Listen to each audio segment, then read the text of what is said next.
Hello tout le monde, j'espère que vous allez bien. Aujourd'hui, nouvelle vidéo un petit peu plus différente de d'habitude. Ça va parler sec et ça va balancer les los, mon gars. Je te jure que là, vous êtes clairement pas prêts. Restez bien jusqu'au bout parce qu'il y a beaucoup d'informations qu'il va falloir écouter jusqu'au bout et bien comprendre. N'hésitez pas à me dire en commentaire ce que vous pensez de tout ça.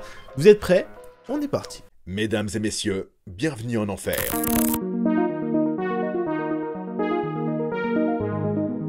À la base, cette vidéo, je voulais sortir un peu plus tard, le temps que je récupère encore quelques informations, essayer de voir un petit peu ce qui se faisait encore, etc.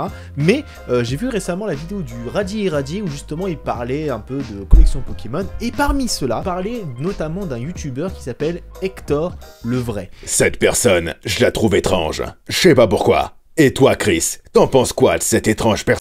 Et là, je me suis dit, bon, ok, le mec fait de la publicité pour des cartes Pokémon, bon... YouTube, c'est plus ce que c'était, les gars, on est les premiers à dire qu'on fait les placements de produits clean. Les gars, faut arrêter les conneries, hein. Pourquoi ça m'étonne pas? Mais dans sa vidéo, il a vu que ce mec avait une agence, qui était une agence d'influenceurs. En gros, si vous préférez une agence d'influenceurs, c'est des mecs qui récupèrent plein d'influenceurs, qui leur donnent des partenariats à droite, à gauche, etc., etc. Donc, parmi tous ces gars, et c'est là où en fait j'ai eu l'idée de continuer de différencier la vidéo que je voulais faire, qu'à la base c'était que sur TikTok les lives, et de parler un peu des agences d'influence, de communication, dans l'influence, etc. Ah, je vous jure que pour avoir travaillé dans des agences, il y en a certaines, elles ont aucun scrupule. Évidemment, pour tout problème, évidemment, je vais citer aucun nom d'agence, etc. Bah, évidemment, c'est pas... On évite d'être ultra respectueux dans les commentaires. Et voilà, c'était mon petit message de prévention. Donc, Hector le Vrai, pour revenir à son agence, à lui et tout son business qu'il y avait autour. Donc moi, ça me choque même pas quand tu vois le truc genre plus de 1500 influenceurs, etc. Je vous rassure, dans l'eau, tous les créateurs, tous les petits influenceurs, etc. Tous ceux qui ont des abonnés à acheter. Parce que oui, évidemment, vous êtes considéré comme influenceur si même vous avez des abonnements à acheter. Ouais, ouais. Ah bon, j'en connais un qui avait où je travaillais à l'époque, il y en avait un qui avait plusieurs milliers de followers. Ah ouais, 100-200 likes par photo. On sait que c'est acheté, mon pote. On sait que tu les as achetés, on sait que t'en as pas autant d'abonnés. Et c'est là où je trouve que la décadence est un petit peu chelou, parce que dans le sens où les influenceurs, les instagrammeurs, tout ce que vous voulez, les influenceurs en général, alors qu'il est, ils savent quand même ce qu'ils vendent comme produit et ils ont envie d'avoir une crédibilité, tu vois, ils ont envie d'avoir des plus beaux partenariats, des plus gros chèques à la fin du mois, on va pas se mentir. Et les gens, ils se disent, mais dans leur tête, on va vendre de la contrefaçon à nos abonnés, etc. Et c'est là où je me dis, mais les gars, vous avez aucune race. Oh putain, j'en ai vu des choses dans ma vie. Mais alors ça, je pensais pas que ça pouvait exister. Mais si, pourquoi absolument faire ce genre de truc là, de se dire, le mec il me paye 3000 balles, on va accepter les gars. Et j'envoie ça à tous les influenceurs du truc, hein, parce qu'autant avoir... Oh bah, il y en a qui sont juste là pour le fric et je pensais pas qu'il y en avait autant. Ah bah après quand je vois, pour passer aux histoires des agences, quand je vois que des agences ça te dit, on est plus de 400 000 placements de produits sur l'année. 400 000. Putain, mais les gars, le but, c'est de faire une plus-value et trucs comme ça, etc. Ah, mais je vous jure, quand tu vois, pour monter certains comptes Instagram, etc., on fait appel à des techniques, à des bots, à des techniques de hashtag qui modifient à chaque fois, etc., pour faire monter les comptes. Au concours qui sont fake 3 fois sur 2, parce qu'il faut respecter certaines conditions, etc. Il y a beaucoup trop de choses qui sont à dire par rapport aux agences, par rapport au fait que...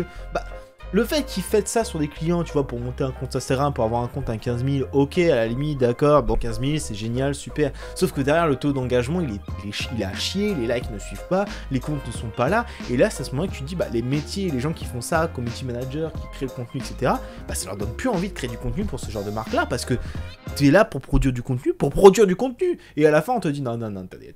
Les gens, on sait très bien que le contenu, on s'en bat les couilles. Ah, vous me faites une photo dégueulasse avec votre téléphone et on balance sérieux, ça fera 5000 likes. Allez, et hop, on envoie de la sponsor. Le délire avec Hector, le vrai, là, tout ça, bon, déjà, j'étais pas très fan. Bon, évidemment, en plus, un YouTuber, Instagrammeur, TikToker, tout ce que vous voulez. Hein. Le mec, il n'est clairement pas actif. Hein. TikTok, il a 700 000. Dernière vidéo remonte de plusieurs mois. YouTube, n'en parlons pas. Le seul moment où il est actif, c'est sur Snapchat. Pour parler de Otakos. Autant assumer, lui dire, bah voilà, il y a plus d'imagination. On imagine une agence qui vend, qui accepte des placements de produits à des balles. La légitimité. Ah, en France, ça rigole pas les arnaques. Mais là où j'avais envie de développer le truc, c'est parce que après, je suis allé voir d'autres agences, etc., qui proposaient d'autres services, et je suis tombé sur des trucs. Comment expliquer ça? Je vous laisse regarder, vous allez comprendre. Mélan, ça va sur TikTok. Viens me suivre sur Instagram aussi, je te mets un 10 sur 10 sinon. Ça y est là. Louis. Alors, je comprends bien que le but à la fin de proposer des placements de produits, c'est pas au final que les mecs, on va te proposer un influenceur de 200K, etc. Mais tu vas voir, c'est de la qualité. 200K, Je comprends bien qu'il faut prendre les clients pour des pigeons, mais à ce point-là, quand même, de leur proposer des influenceurs à 200K qui derrière ne font pas des chiffres, ne font rien du tout, et que la seule façon qu'ils ont pour gagner des abonnés, c'est en faisant des lives où je mets ton nom si tu t'abonnes à mon Instagram et à mon TikTok. Père, vous êtes en déj d'abonnés à ce point-là? Bah putain. Ah bah si on faisait des lives comme ça, bah il y en a qui faisaient ça à l'époque, hein. Live 24h sur 24, 7 jours sur 7, où tu continues à t'abonner. Parce qu'on est en déj d'abonnés les gars. Ah bah ça marche plus comme ça l'influence, maintenant les acheter. Non, faut pas les acheter, parce que sinon on va se faire cramer par les robots. On va les... C'est du sub for sub, j'ai l'impression. Genre, abonne-toi, je te mets ton nom, des trucs comme ça. Mais c'est... Pourquoi aller sur ce délire-là de dire, mais attendez, il faut s'abonner. Et le pire, c'est quand ça part. Puis vous partagez à vos abonnés. Vous partagez pendant 10 secondes, après vous cliquez sur les abonnés, mais vous décidez. Ah oui, donc on va carrément sur donner de l'argent pour si tu me fais parler, si tu me fais rigoler, etc. J'ai envie de savoir, est-ce qu'on voit l'argent qu'il y a sur ces trucs-là? Est-ce que tu donnes vraiment 20 € PayPal à la personne, etc. Il y avait d'autres délires aussi, des lives de personnes qui dormaient. Cramé que c'était une photo. Abonne-toi, je me réveille. Oui, c'est une photo, on a compris. Hein. C'est des lives qui tournent 24h sur 24. Abonne-toi, tu vas me réveiller. Au final, on sait très bien qu'il se passera rien. Mais le pire, c'est que les gens, tu vois, ils s'abonnent, mais ils se cassent du live, mais ils oublient de se désabonner. Donc forcément, le compteur, il monte. Donc c'est des gars qui chopent des abonnés en ne faisant strictement rien. Juste en écrivant des noms, des choses comme ça. Enfin, je comprends pas le principe derrière de tout ça. Et quand je vois les agences, du coup, une agence qui justement, je suis tombé là-dessus, je suis tombé sur plusieurs de ces influenceurs-là, où justement ils disaient « Ah mais les gars, c'est chaud, abonnez-vous, faut que moi, derrière, je vende vos placements de produits à plusieurs personnes, hein ?» Les gars... Les agences, travaillez, trouvez mieux vos influenceurs. Je comprends bien que c'est compliqué de trouver des bons influenceurs, etc. qui ont derrière vos clients vont avoir des retours sur investissement en quelque sorte, parce que faire un placement de produit pour avec pas n'importe quel influenceur, c'est compliqué. Quand tu vois qu'il y en a qui, bon, ils ont qu'une race, ils font des placements de produits à gogo sur Snapchat, Instagram, etc. Notamment les trucs de la télé-réalité, parce que c'est le cliché. Et malheureusement, comme on l'a vu dans la vidéo du Radier, n'ont clairement aucune race par rapport à ça. Ils préfèrent vendre de l'arnaque, des trucs comme ça. Ils en ont rien à foutre. Que même les influenceurs maintenant, que dès qu'on peut faire un placement de produit, dès que quelque chose nous est proposé, on accepte. Mais je vous jure que moi, ma boîte mail, pour être pas non plus l'influenceur de l'année, etc., j'ai des trucs tout le temps, mais je peux pas accepter.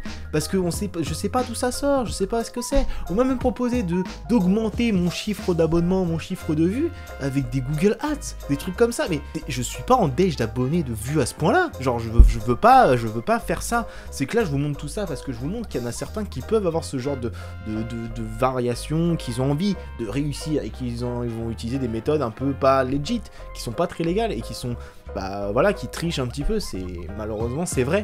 Et des fois tu peux pas non plus acheter tout et n'importe faire acheter par tout et n'importe quoi, sinon là tu deviens un panneau publicitaire et à ce niveau là, bah ton nez ne réussira pas dans la vie plus loin sur YouTube, hein. D'un moment tout le monde va t'oublier si tu deviens un panneau publicitaire ambulant. Et en plus si tu fais un panneau publicitaire pour des trucs pas très legit. Bref, je voulais faire cette vidéo parce que je le trouvais super intéressant et merci au Radier, donc si tu vois cette vidéo, désolé, bon j'ai préféré te citer, etc. Te contacter c'est très compliqué, sauf par mail pro.